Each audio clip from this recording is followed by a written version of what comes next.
എന്റെ ജീവിതത്തിൽ അപൂർവങ്ങളിൽ അപൂർവമായി നടക്കുന്ന പ്രതിഭാസങ്ങളിൽ ഒന്ന് ഇന്ന് സംഭവിച്ചിരിക്കുന്നു. നേരം പരപരാ വെളുക്കുമ്പോൾ കിഴക്കുദിക്കുന്ന സൂര്യനെയും നേരം വെളുത്തു എന്ന് നമ്മളെ കൂവി അറിയിക്കുന്ന പൂവൻ കൊഴിയും തോൽപ്പിച്ചുകൊണ്ടായിരുന്നു ഇന്ന് എന്റെ ദിവസം സ്റ്റാർട്ട് ചെയ്തത്.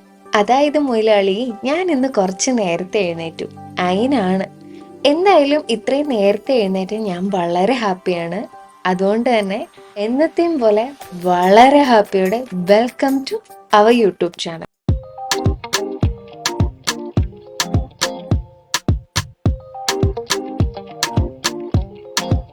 ഉറക്കത്തിൽ നിന്ന് എഴുന്നേറ്റ് വന്ന് ഇങ്ങനെ വെളിയിൽ കുറച്ചു നേരം വായി നോക്കിയിരിക്കാൻ എനിക്ക് ഭയങ്കര ഇഷ്ടമാണ് കേട്ടോ. അങ്ങനെ വായി നോക്കിയിരിക്കുമ്പം ഒപ്പം കുടിക്കാൻ നല്ല ചൂട് ചായ ഉണ്ടെങ്കിൽ കുറച്ചുകൂടെ അടിപൊളി. അങ്ങനെ വെളിയിൽ ഇരുന്ന് അമ്മയോട് പൂമുഖത്തേക്ക് ഒരു ബ്ലാക്ക് ടീ എന്ന് വിളിച്ച് പറഞ്ഞപ്പം അമ്മ എനിക്ക് ചായേൻ്റെ വെള്ളം കൊണ്ടെത്തുന്നു. അതൊക്കെ കുടിച്ചിട്ട് ആ ഗ്ലാസ് തിരിച്ചു കൊണ്ടേ കൊടുത്തപ്പോഴോ അമ്മ ഇപ്പോൾ നാട്ടിൽ വന്നിട്ട് 3 മാസമായിട്ടുള്ളൂ കേട്ടോ. അമ്മയുടെ ഇവിടുത്തെ മട്ടും ഭാവവും കണ്ടിട്ടുണ്ടെങ്കിൽ ഇതിനു മുന്നേ ഞങ്ങൾ ആരും ഈ വീട്ടിലും പരിസരങ്ങളിലും ഇല്ലായിരുന്നു എന്നുള്ള ഒരു രീതിയാണ്. ഈ പറഞ്ഞ പണിയൊക്കെ ഇതിനു മുന്നേ ഞാൻ തന്നെയായിരുന്നു കേട്ടോ ചെയ്തുകൊണ്ടിരുന്നത്. ഇപ്പൊ അമ്മ വന്നതുകൊണ്ട് കുറച്ച് മടിയായി. അതെല്ലാ പെൺപിള്ളേരും അങ്ങനെയാണല്ലോ. ഞാൻ കല്യാണം കഴിഞ്ഞ് ചെന്നൈയിൽ നിന്ന് നാട്ടിലേക്ക് വരികയാണെങ്കിൽ എൻ്റെ അമ്മ വീട്ടിലേക്ക് പോവാണെന്ന് പറയുമ്പോൾ എനിക്ക് ജസ്റ്റ് ആ ഒരു പറച്ചിൽ കിട്ടുന്ന സുഖം മാത്രമേ ഉണ്ടായിരുന്നുള്ളൂ. ബിക്കോസ് ഇവിടെ വന്നു കഴിഞ്ഞാൽ ഞാൻ കംപ്ലീറ്റ് ചെന്നൈ ഫ്ലാറ്റിൽ നിൽക്കുന്നു, ഇവിടെ നാട്ടിൽ വീട്ടിൽ നിൽക്കുന്നു. ആ ഒരു ഡിഫറൻസേ ഉണ്ടായിരുന്നുള്ളൂ. ഇപ്പം അമ്മ വന്നു കഴിഞ്ഞപ്പോഴാണ് എനിക്കതൊക്കെ ഒന്ന് എൻജോയ് ചെയ്യാൻ പറ്റുന്നത്. ബൈ ഞാൻ വിഷയത്തിൽ നിന്നും തെന്നി മാറുന്നു. ഈ കാണുന്നതൊക്കെ അമ്മയുടെ ഇവിടെ വന്നതിന് ശേഷമുള്ള ഫാമിംഗ് ആണ് കേട്ടോ. ഇറ്റലിയിൽ പോയിട്ട് കലപ്പേന്തിയ കർഷകയാകാനുള്ള ശ്രമം പാളിയതുകൊണ്ടിട്ടാണോ എന്തോ നാട്ടിൽ വന്ന ഉടനെ അമ്മ ആദ്യം ചെയ്തൊരു കാര്യം അപ്പുറത്തെ വീട്ടിലെ മതിലിൻ്റെ മേളിൽ ഗ്രോ ബാഗിൽ ഒരു ഫാമിംഗ് അങ്ങോട്ട് നടത്തി. ഇത് നിങ്ങൾക്കും ആരംഭിക്കാവുന്ന ഒരു സംരംഭമാണ് കേട്ടോ. അടുത്ത വീട്ടിലെ മതിലിൽ നമുക്കൊരു ഫാമിംഗ്. ഇൻ കേസ് നിങ്ങളുടെ അയൽപ്പക്കക്കാരൊക്കെ വലിയ പ്രശ്നക്കാരല്ല എന്നുണ്ടെങ്കിൽ ഈ സംരംഭം നിങ്ങളും ഒന്ന് ട്രൈ ചെയ്ത് നോക്കുക കേട്ടോ. അങ്ങനെ മുറ്റമൊക്കെ അടിച്ച അയൽപ്പക്കത്തെ ചേച്ചിമാരോടും വഴിയെ പോയവരോടും ഒക്കെ കുശലം പറഞ്ഞു നിന്നപ്പോഴാണ് അകത്തുനിന്നൊരു സൗണ്ട്. ആരാ? നമ്മുടെ കുഞ്ഞാപ്പു എഴുന്നേറ്റിരിക്കണു. ആ കരച്ചിലിന്റെ അർത്ഥം എന്താണെന്നല്ലേ? ഇനി എന്തൊക്കെ പണിയുണ്ടെങ്കിലും അതെല്ലാം മാറ്റി വെച്ചിട്ട് ഇതാ ഇങ്ങോട്ട് പോന്നോളൂ, എന്നെ നോക്കേണ്ട ടൈമാണെന്നാണ്. അവൻ ഞങ്ങളെപ്പോലെ അല്ല കേട്ടോ. രാവിലെ 7 മണി എന്നൊരു സമയമുണ്ടെങ്കിൽ ആ ടൈമിൽ കറക്റ്റായിട്ട് എഴുന്നേക്കുന്ന ഒരു ദുശീലം ഉണ്ടാവണേ. പിന്നെ ഞങ്ങൾ ഒരേപോലെ ഇഷ്ടപ്പെടുന്ന ഒരു കാര്യം എന്താന്ന് പറഞ്ഞിട്ടുണ്ടെങ്കിൽ രാവിലെ ഉറക്കത്തിൽ നിന്ന് എഴുന്നേറ്റ് വന്നതാ മുൻവശത്ത് എങ്ങനെ ഇരുന്ന് വഴിയെ പോകുന്നവരെയും വെളിയിലുള്ള കാഴ്ചകളൊക്കെ കണ്ട് കുറച്ചു നേരം വായ നോക്കിയിരിക്കുക എന്നുള്ളതാണ്. അനിയത്തിയും ഫാമിലിയും ഇന്നലെ തന്നെ വീട്ടിൽ വന്നിട്ടുണ്ടായിരുന്നു. അമ്മ ഇപ്പോൾ നാട്ടിൽ വന്നതിന് ശേഷം മാക്സിമം നമ്മളെല്ലാവരും ഒരുമിച്ച് ടൈം സ്പെൻഡ് ചെയ്യാൻ ശ്രമിക്കാറുണ്ട് കേട്ടോ. പിന്നെ പറയുന്നത് പോലെ ഇന്നൊരു സൺഡേ ആണ്, പിന്നെ വേറെ എന്ത് വേണമല്ലേ നമുക്ക് ആഘോഷിക്കാൻ. എല്ലാ വീടുകളിലെയും പോലെ തന്നെ സൺഡേ നമുക്കും ഒരു സ്പെഷ്യൽ ഡേ ആണ്. ധരണി എത്ര മലയാളം പഠിച്ചെന്ന് പറഞ്ഞാലും നമ്മുടെ കാര്യങ്ങളൊക്കെ അഡാപ്റ്റഡ് ആയി എന്ന് പറഞ്ഞാലും സ്റ്റിൽ പുള്ളിക്ക് എത്ര ട്രൈ ചെയ്തിട്ടും അക്സെപ്റ്റ് ചെയ്യാൻ പറ്റാത്ത ചില കാര്യങ്ങളുണ്ട്. അതിലെ മെയിൻ കാര്യമാണ് നമ്മുടെ ഫുഡ് ഐറ്റംസ്. പുള്ളിക്ക് നമ്മുടെ ചില ഫുഡൊന്നും ഇപ്പോഴും അങ്ങോട്ട് കഴിക്കാൻ ഓക്കെ ആയി വന്നിട്ടില്ല. അതുകൊണ്ട് തന്നെ ഞങ്ങളെല്ലാവരും ബ്രേക്ക്ഫാസ്റ്റ് കഴിക്കുമ്പോൾ പുള്ളി ഫ്രൂട്ട്സും ജ്യൂസും ഒക്കെയാണ് കഴിക്കാറ്. എന്തായാലും ഇറ്റ്സ് ഗുഡ് ത്രൂ ഹെൽത്ത്. എല്ലാവരും ബ്രേക്ക്ഫാസ്റ്റ് കഴിക്കുമ്പോൾ ഞാൻ മാത്രം എന്തിനാ നോക്കിയിരിക്കണം? കുഞ്ഞാപ്പൂ അവൻ്റെ ബ്രേക്ക്ഫാസ്റ്റ് കഴിക്കുകയാണ്. ഈ ഇരിക്കുന്ന കുരുപ്പിനെ കണ്ടോ, തുത്തു. ഞാൻ നിങ്ങളോട് മുന്നേ പറഞ്ഞിട്ടില്ല അവന് ഞാൻ ഈ ഒരു പേരിട്ടതിൻ്റെ റീസൺ എന്താണെന്നുള്ളത്. ഈ വീഡിയോയിൽ നിങ്ങൾക്ക് ഏകദേശം അതിനുള്ള ഒരു ക്ലാരിറ്റിയും കിട്ടും കേട്ടോ. ഇതിനെ എവിടെയെങ്കിലും ഒന്ന് പിടിച്ചിരുത്തി കുറച്ച് ഭക്ഷണം കൊടുക്കുക എന്നുള്ളത് ചില്ലറ ടാസ്ക് അല്ല.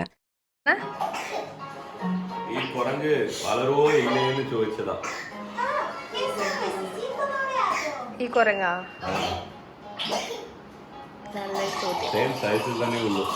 ഇപ്പൊ നാട്ടിലെങ്ങും മഴയാണല്ലോ. മഴയോടൊപ്പം നമുക്ക് കിട്ടുന്ന വേറൊന്നുകൂടെയാണ് ഹെൽത്ത് ഇഷ്യൂസ്. അതുകൊണ്ട് തന്നെ വീട്ടിലെ എല്ലാവർക്കും നല്ല രീതിയിൽ ചുമയും ജലദോഷവും കാര്യങ്ങളൊക്കെയാണ്. ഇന്നലെ രാത്രി ഹോസ്പിറ്റൽ വിസിറ്റ് കഴിഞ്ഞ് നേരെ വന്നതാണ് തുത്തും ദിവ്യയും. കുഞ്ഞാപ്പു വീട്ടിലുള്ളത് കൊണ്ട് തന്നെ നമ്മളെല്ലാവരും കുറച്ചും കൂടി സീരിയസ് ആയിട്ട് നമ്മുടെ ഹെൽത്തിനെ നോക്കുന്നുണ്ട് കേട്ടോ. കാരണം അത് അവന് വലിയൊരു പ്രോബ്ലം ആവും. അല്ലെങ്കിൽ പിന്നെ എല്ലാവരും സ്വയം അങ്ങോട്ട് ഡോക്ടറാണെന്നങ്ങ് വിചാരിച്ചിട്ട് ചെയ്യുന്ന ചില പൊടിക്കൈകളുണ്ട്. അതാണ് ഒട്ടും സഹിക്കാൻ പറ്റാത്തത്. അങ്ങനെ ബ്രേക്ക്ഫാസ്റ്റ് ഒക്കെ കഴിച്ച് ഞങ്ങൾ കുറച്ച് റെസ്റ്റ് ഒക്കെ എടുത്ത് അങ്ങനെ ഇരിക്കുമ്പോഴാണ് അമ്മ ഒരു റെസ്റ്റും എടുക്കാത്ത നേരെ അടുക്കളയിലേക്ക് അടുത്ത കുശിനിപ്പണിക്ക് കയറിയേക്കാണ്. എന്നാൽ പിന്നെ അമ്മേനെ ഒന്ന് സഹായിച്ചേക്കാന്ന് വിചാരിച്ച് ഞാനും വന്നു. പക്ഷെ ഇങ്ങനെയുള്ള സന്ദർഭങ്ങളിൽ ഞങ്ങളുടെ അമ്മ ഞങ്ങളോട് എന്താ പറയാന്നറിയാവോ? സഹായിച്ചില്ലേലും ഉപദ്രവിക്കരുതെന്ന്. ഇങ്ങനെ നിങ്ങളുടെ അമ്മ നിങ്ങളോട് പറയാറുണ്ടോ? എന്താ അവരതുകൊണ്ട് ഉദ്ദേശിച്ചെന്ന് ഇതുവരെ മനസ്സിലായിട്ടില്ല. നമ്മൾ അവരെ സഹായിക്കുന്നല്ലേ ഉള്ളൂ.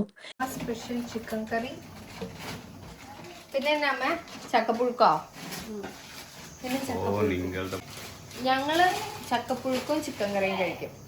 ധാരണയ്ക്ക് ചപ്പാത്തിയും ചിക്കൻ കറി ഓക്കെ അല്ലേ? ചപ്പാത്തിയും ചിക്കൻ കറി വൈകിട്ട്. ഇനി അടുത്ത 2 ദിവസങ്ങളിൽ ചിക്കൻ കറി മാത്രമല്ല ഇവിടെ.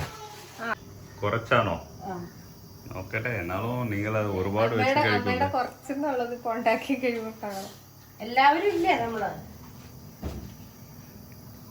ഓക്കെ, ഇപ്പൊ നിങ്ങൾക്ക് മനസ്സിലായില്ലേ ധരണി കേരളത്തിനെയും കേരളത്തിലെ ആളുകളെയും എത്രത്തോളം മനസ്സിലാക്കിയിരിക്കണമെന്നുള്ളത്? പുള്ളി ഇങ്ങനെ സത്യങ്ങളൊക്കെ ഇടയ്ക്ക് അങ്ങ് വിളിച്ചങ്ങ് പറയും കേട്ടോ. എന്തായാലും അമ്മേനെ ഹെൽപ്പ് ചെയ്യാൻ വേണ്ടിയിട്ട് ഞാനും ദിവ്യയും അങ്ങോട്ട് തീരുമാനം എടുത്ത് ഇറങ്ങിയിരിക്കുകയാണ്. സോ ദിവ്യ അമ്മയ്ക്ക് മെഴുക്ക് വരട്ടാൻ വേണ്ടിയിട്ട് കോവയ്ക്ക അരിഞ്ഞു കൊടുക്കുകയാണ്. ഞാൻ അമ്മയ്ക്ക് ചിക്കൻ കറിക്ക് വേണ്ട ഐറ്റംസ് ഒക്കെ അരിഞ്ഞു കൊടുക്കാൻ പറഞ്ഞിട്ട് ഇങ്ങനെ ഇരിക്കുകയാണ്. ഈ ഒരു പ്രഹസനം നമുക്ക് വേണമെങ്കിൽ 2 പാർട്ടായിട്ട് ഇറക്കാവുന്നതാണ് കേട്ടോ.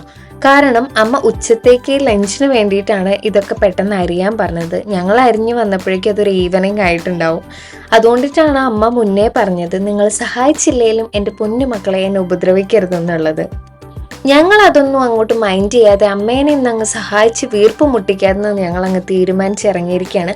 എന്തായാലും അത് സമയമെടുക്കുമെന്ന് അമ്മയ്ക്ക് മുന്നേ മനസ്സിലായത് കൊണ്ടിട്ടാണോ എന്തോ അമ്മ അടുത്ത പണിക്ക് പോയിരിക്കുകയാണ് ചക്ക വെട്ടാൻ വേണ്ടിയിട്ട്.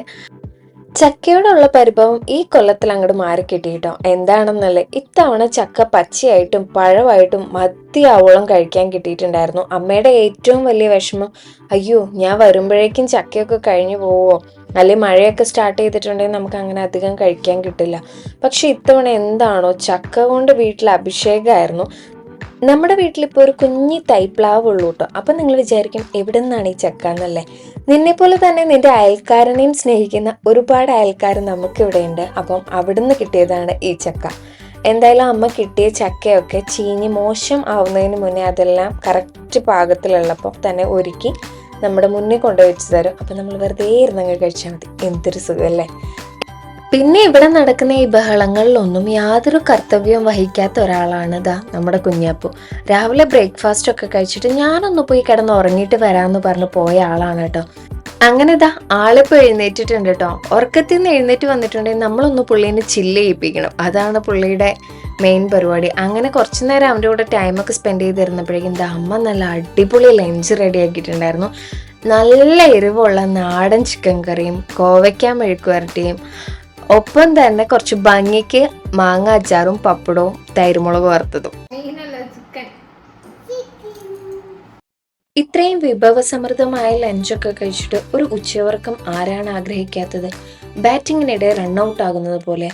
എനിക്ക് എന്തായാലും ആ ഒരു ഉറക്കം മിസ്സായി. ടൗണിൽ പോകേണ്ട കുറച്ച് അത്യാവശ്യ കാര്യം ഉണ്ടായിരുന്നു. അതുകൊണ്ട് നമ്മൾ ലഞ്ചൊക്കെ കഴിഞ്ഞിട്ട് ടൗണിലേക്ക് പോകാൻ ഇറങ്ങാണ്. 2 പ്ലാനാണ് നമുക്കുള്ളത്. ഒന്ന് വീട്ടിലേക്ക് വേണ്ട ഗ്രോസറി ഷോപ്പിങ്ങും ഒപ്പം തന്നെ കുഞ്ഞാപ്പൂവിൻ്റെ ഫുഡ് ഐറ്റംസ് റീഫിൽ ചെയ്യാനുള്ള ടൈം ആയിട്ടുണ്ട്. ഈ ഒരു ഷോപ്പിൽ നിന്നാണ് ഞാൻ കുഞ്ഞാപ്പൂവിന് വേണ്ട ഫുഡ് ഐറ്റംസ് എക്സ്പെഷ്യലി ഫ്രൂട്ട്സ് ഒക്കെ വാങ്ങാറ് കേട്ടോ. സാധാരണ ഞാൻ മാർക്കറ്റിലോ അല്ലെങ്കിൽ വേറെ കടകളിലോ ഒക്കെ പോയി കഴിയുമ്പോൾ എനിക്ക് അവന് വേണ്ട എല്ലാ ഫ്രൂട്ട്സും ഒരുമിച്ച് കിട്ടാറില്ല. എന്തെങ്കിലുമൊക്കെ മിസ്സായി പോകും. അതിനുശേഷമാണ് ഈ ഷോപ്പ് ഞാൻ കണ്ടുപിടിച്ചത്. ഇവിടെ നമുക്ക് വേണ്ട എല്ലാ ഐറ്റംസും ഈവൻ ഫ്രൂട്ട്സ് നട്ട്സ് എല്ലാം തന്നെ ഇവിടെ കിട്ടുന്നുണ്ട്. അതുകൊണ്ട് കുഞ്ഞാപ്പൂവിന് ഷോപ്പിംഗ് എന്ന് പറഞ്ഞിട്ടുണ്ടെങ്കിൽ നമ്മൾ ആദ്യം ഈ ഒരു കടയിലേക്കാണ് വരിക കേട്ടോ. ഞാൻ അങ്ങനെ ചോക്ലേറ്റ് അല്ലെങ്കിൽ സ്വീറ്റ് ഒന്നും ഇഷ്ടപ്പെടുന്ന ഒരാളല്ല കേട്ടോ. പക്ഷെ ഈ ഒരു ചോക്ലേറ്റ് എനിക്ക് ഭയങ്കര ഇഷ്ടമാണ്. അങ്ങനെ കുഞ്ഞാപ്പൂവിൻ്റെ ഷോപ്പിംഗ് ഒക്കെ കഴിഞ്ഞ് നമ്മൾ ഇറങ്ങിയപ്പോഴേക്കും മഴ സ്റ്റാർട്ട് ചെയ്തിട്ടുണ്ടായിരുന്നു. ഭയങ്കര മഴയാണ് കേട്ടോ. നമ്മൾ മഴയ്ക്കൊക്കെ മുന്നേ ഇതൊക്കെ തീർത്ത് വീട്ടിൽ പോകാമെന്ന് വിചാരിച്ചു വന്നതാണ്. പക്ഷെ എന്തായാലും നമ്മൾ മഴയിൽ പെട്ടു. ഇനിയും നമുക്ക് 2-3 ഷോപ്പിലൂടെ പോകാനുണ്ട്. ഇനി നമ്മൾ പോകുന്നത് വീട്ടിലേക്കുള്ള സാധനങ്ങൾ വാങ്ങാനായിട്ട് ഇവിടെ അടുത്തുള്ള സൂപ്പർ മാർക്കറ്റിലേക്കാണ് കേട്ടോ. നമ്മൾ തൊടുപുഴയിൽ ഒരുപാട് കാലമായിട്ടുണ്ടെങ്കിലും ഈ ഒരു സൂപ്പർ മാർക്കറ്റിൽ നമ്മൾ ഫസ്റ്റ് ടൈമാണ് കേട്ടോ വരുന്നത്. അങ്ങനെ അത്യാവശ്യത്തിന് വേണ്ട കുറച്ച് സാധനങ്ങളൊക്കെ മേടിച്ച് ബില്ലിംഗ് ഒക്കെ കഴിഞ്ഞതാ നമ്മൾ നേരെ ഇവിടെ നിന്ന് ഇറങ്ങി കേട്ടോ. നമുക്ക് 1-2 ഷോപ്പുകളിലൂടെ പോകേണ്ട ആവശ്യമുണ്ടായിരുന്നു. പക്ഷെ വെളിയിൽ നല്ല മഴയാണ്. ഈ മഴയത്ത് നമ്മൾ ഇനി വേറെയും 2-3 കടകളിൽ കയറി ഇറങ്ങി പോവാന്ന് പറയുന്നത് നല്ല ചടങ്ങാണ്. അവിടെ നമ്മൾ വിചാരിച്ചു ഇവിടുന്ന് നേരെ ഇറങ്ങിയിട്ട് നമുക്ക് വീട്ടിലേക്ക് തന്നെ പോവാന്ന്. പോകുന്ന വഴിക്ക് നമുക്ക് നമ്മുടെ ബജി മിസ് ചെയ്യാൻ എന്തായാലും പറ്റില്ലല്ലോ, അതും ഈ ഒരു ക്ലൈമറ്റിൽ. എൻ്റെ വീഡിയോസ് കണ്ടിട്ടുള്ള പലർക്കും ഈ ഒരു കട നല്ല പരിചയമാണ്. ഞാൻ പ്രത്യേകിച്ച് പറയേണ്ട കാര്യമില്ല. നമ്മുടെ ബജിക്കട ടൗണിൽ എത്രയൊക്കെ നല്ല ബജിക്കട ഉണ്ടെങ്കിലും ഞാൻ ഇവിടെ നിന്നേ കഴിക്കുള്ളൂ കേട്ടോ. അത് നല്ല ചൂട് ബജി.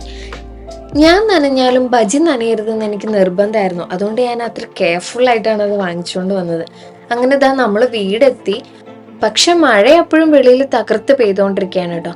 അപ്പം ഞാൻ വിചാരിച്ചു അമ്മ ഉച്ചയ്ക്ക് ചിക്കൻ കറി ഉണ്ടാക്കിയതിൽ കുറച്ച് ചിക്കൻ എടുത്ത് മാറ്റി വെച്ചിട്ടുണ്ടായിരുന്നു. ഞാനത് കുഞ്ഞാപ്പൂന് സൂപ്പ് ഉണ്ടാക്കി കൊടുക്കാം എന്നുള്ള ഒരു പ്ലാനിലാണ് വെച്ചത്. ഇതിൻ്റെ ഒരു ഫസ്റ്റ് അറ്റംപ്റ്റ് ആയതുകൊണ്ട് തന്നെ ഞാൻ ആദ്യം കൊണ്ടുപോയി കൊടുത്തത് ധരണിക്കായിരുന്നു കേട്ടോ. ധരണിക്ക് കണ്ടപ്പോൾ കാഴ്ചയിൽ അത് കുറച്ച് ഇംപ്രസ്ഡ് ആയി. പക്ഷെ എന്നാലും പുള്ളി ഒരു ടെൻഷനോട് കൂടെ ആയിരുന്നു കേട്ടോ കഴിച്ചത്. പക്ഷെ വിചാരിച്ചത്ര ഫ്ലോപ്പ് ആയിട്ടുണ്ടായിരുന്നില്ല. നല്ല അടിപൊളി സൂപ്പായിരുന്നു. ഒരു ക്രീമി പംകിൻ സൂപ്പിൻ്റെ ഒക്കെ ഒരു ടേസ്റ്റ്, ഒട്ടും എരിവില്ല. നമുക്ക് കുഞ്ഞുങ്ങൾക്കൊക്കെ കൊടുക്കാൻ പറ്റിയൊരു നല്ല സൂപ്പായിട്ടാണ് എനിക്ക് തോന്നിയത്. എനിക്കും കഴിച്ചു കഴിഞ്ഞപ്പോൾ വല്ലാതെ അത് ഇഷ്ടപ്പെട്ടു കേട്ടോ. നല്ല മഴയുള്ള സമയമല്ലേ, നിങ്ങളും ഇങ്ങനെ വീട്ടിൽ ചെറിയ സൂപ്പൊക്കെ ഒന്ന് ട്രൈ ചെയ്ത് നോക്കൂ കേട്ടോ. സോ നമ്മുടെ ഇന്നത്തെ വിശേഷം ഇവിടെ കഴിഞ്ഞു. ഇനി അടുത്ത വീഡിയോ ആയിട്ട് കാണുന്നവരെ ടാറ്റാ ബൈ ബൈ.